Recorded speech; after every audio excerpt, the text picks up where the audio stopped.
جنگ احد کے بارے میں خالق تذکر دلا رہا ہے اپنے حبیب مصطفیٰ کو۔ جنگ احد اسلام کی دوسری جنگ ہے۔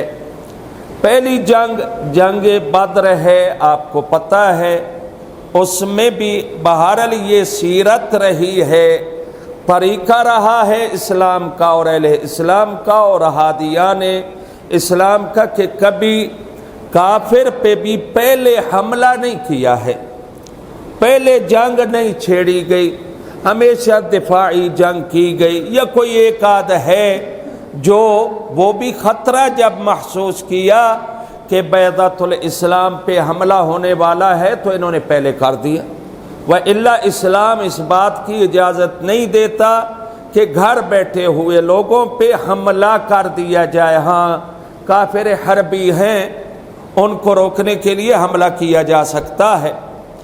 تو یہ جنگ بھی جب مکہ کے کفار نے یہ نیت کر لی کہ مدینہ میں رسول اللہ کا کلمہ بڑھتا جا رہا ہے، اخلاق بڑھتا جا رہا ہے، سیرت بڑھتی جا رہی ہے، مسلمان بڑھتے جا رہے ہیں، ان کو روکا جائے ایک حد پہ، تو مکہ سے ایک بہت بڑا لشکر تیار کیا گیا تاکہ مدینہ پہنچ کر ہم مصطفیٰ اور مصطفیٰ کے ماننے والوں کو تباہ کر دیں۔ بہرحال جیسے بھی ہو خون ہوتا ہے۔ اس جنگ کی تیاری جو کفار مکہ کی طرف سے تھی، اس کی خبر حضرت عباس بن عبد المطلب نے پیغمبر اسلام کو پہنچائی۔ ابھی تک وہ مسلمان نہیں ہوئے تھے، لیکن جیسے ہی پتہ چلا خبر پہنچا دی اور قاصد پہنچا پیغمبر اسلام کے پاس کہ دوسرا عباس نے، تیرے چاچا نے مجھے بھیجا ہے، تو وہ آپ کو بتا رہے ہیں کہ اس طرح کفار تیاری کر کے اسلحہ کے ساتھ آ رہے ہیں، مدینہ پہ حملہ آور ہوں گے۔ تو پیغمبر اسلام نے بہت سارے لوگوں کو بلایا اور مشورہ کیا کہ جنگ کیسے روکی جائے۔ آیا مدینہ میں ان کو آنے دیا جائے اور ان سے لڑا جائے، یا یہ ہے کہ مدینہ سے باہر ہی ان کو روک لیا جائے؟ تو بہرحال کچھ لوگوں نے، ابن ابی جیسا آدمی کہنے لگا کہ مدینہ میں ان کو آنے دیا جائے، پھر ان سے جنگ کی جائے۔ یہ ہمارا تجربہ ہے کہ آج تک جس نے مدینہ میں آ کر ہم سے جنگ کی ہے وہ کامیاب نہیں ہو سکا، اس کو شکست تو ہوئی ہے۔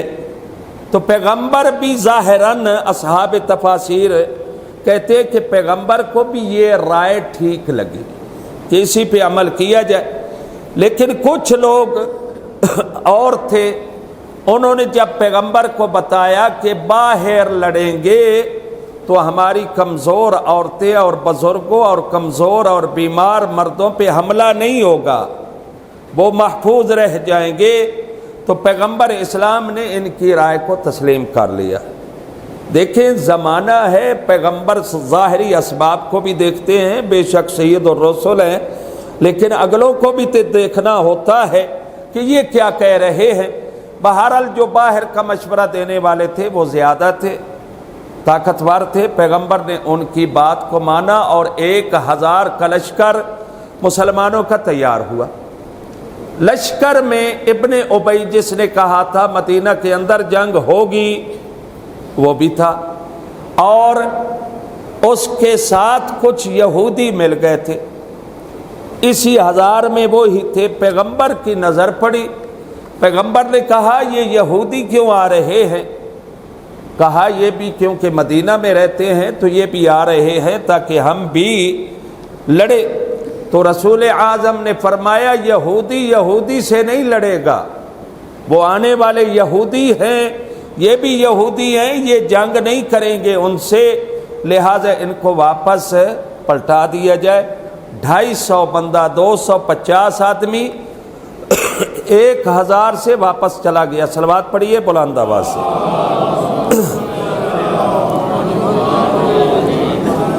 اب اب 750 آدمی رہ گیا۔ پیغمبر اسلام جب باہر پہنچے مدینہ سے، ادھر سے بڑے بڑے لوگوں جن کے قصیدے اور نعرے پڑے جاتے ہیں، ان کا بڑا ابو سفیان، اس کی قیادت میں یہ لشکر یہودیوں کا، کفار کا پہنچ چکا تھا۔ اور یہ جنگ کیوں انہوں نے شروع کی، جنگ احد ہوئی کیوں، اس کے اسباب کیا ہے، وہ علماء نے لکھا ہے اس کا پہلا سبب ہے جنگ بدر میں کفار کی شکست۔ ان کو شکست ہوئی تھی، بہت سارے بندے ان کے گرفتار ہوئے، اسیر ہوئے، اور بہت سارے مارے بھی گئے تھے۔ ابو سفیان کے اندر وہ اتنا درد تھا، اس نے کہا تھا کہ کفار میں سے، ان کی عورتوں میں سے کوئی عورت اپنے مرنے والے پہ نہیں روئے گی، گریہ نہیں کرے گی، کیونکہ گریہ اگر ہو جائے تو اندر کے دکھ نکل جاتے ہیں، وہ پھر بغض و عناد جو ان کے اندر غصہ اور غیظ و غضب ہے رونے کی وجہ سے ختم ہو جائے گا۔ لہٰذا میں نہیں چاہتا کہ وہ ختم ہو، یہ ہر وقت اپنے مردوں کو یاد دلاتی رہے، کوئی کہے میرا بھائی مارا گیا، کوئی کہے میرا چچا مارا گیا، کوئی باپ کہے، کوئی کہے، تاکہ یہ غیرت دلاتی رہے۔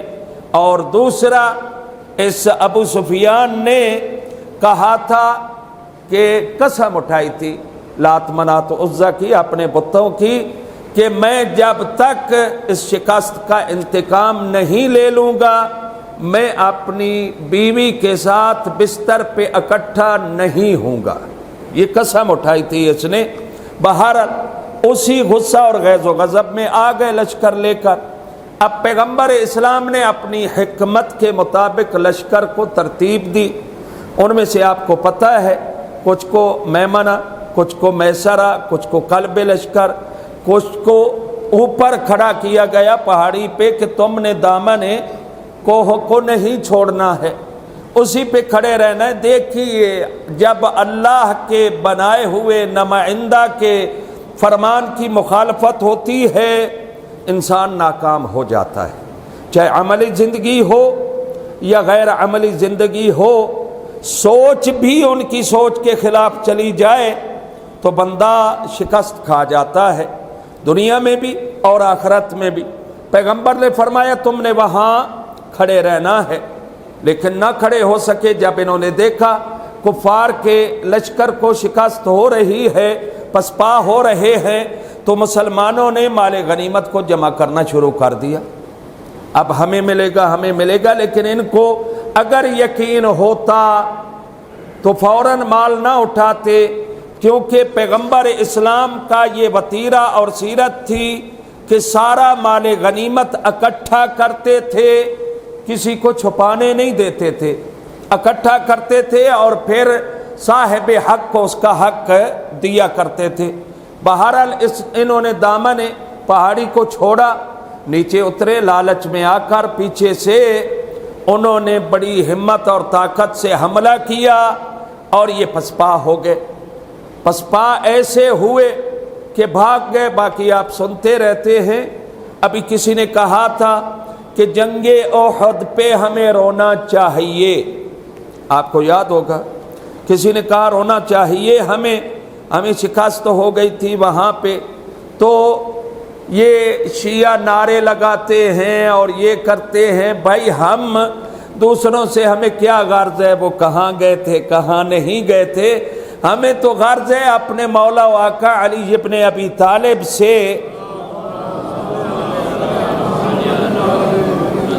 وہ جمے رہے، ڈٹے رہے، یہاں تک کہ ایسے نبی کا دفاع کرتے رہے کہ علی کی جو اپنی تلوار تھی وہ ٹوٹ گئی۔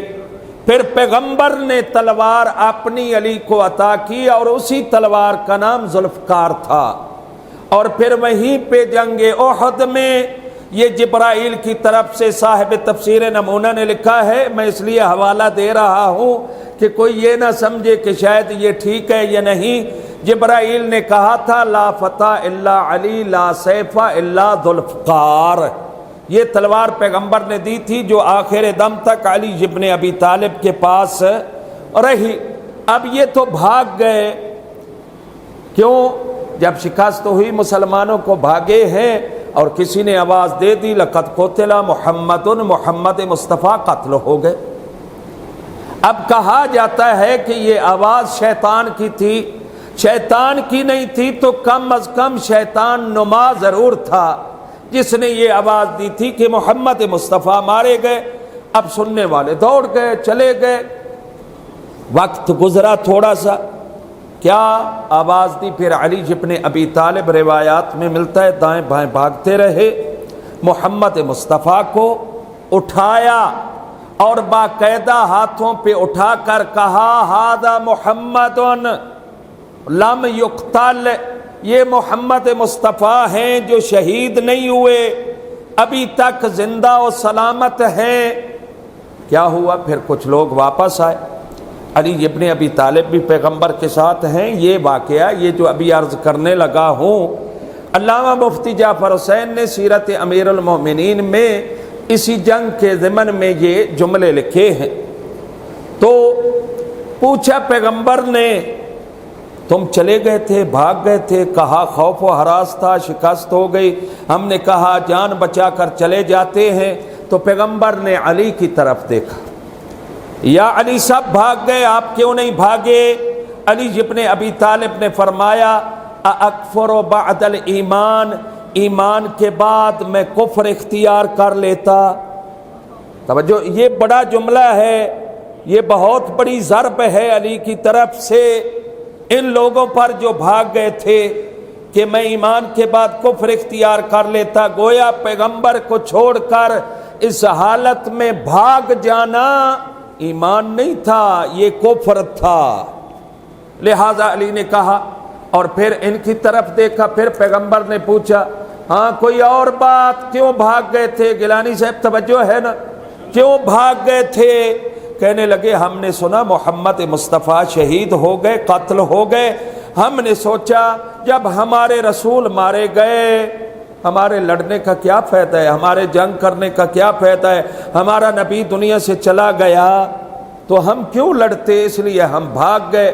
نبی نے مسکرا کر علی ولی کو دیکھا، یا علی ان کا تو یہ تصور ہے، تمہارا کیا تصور ہے، کیوں نہیں بھاگے؟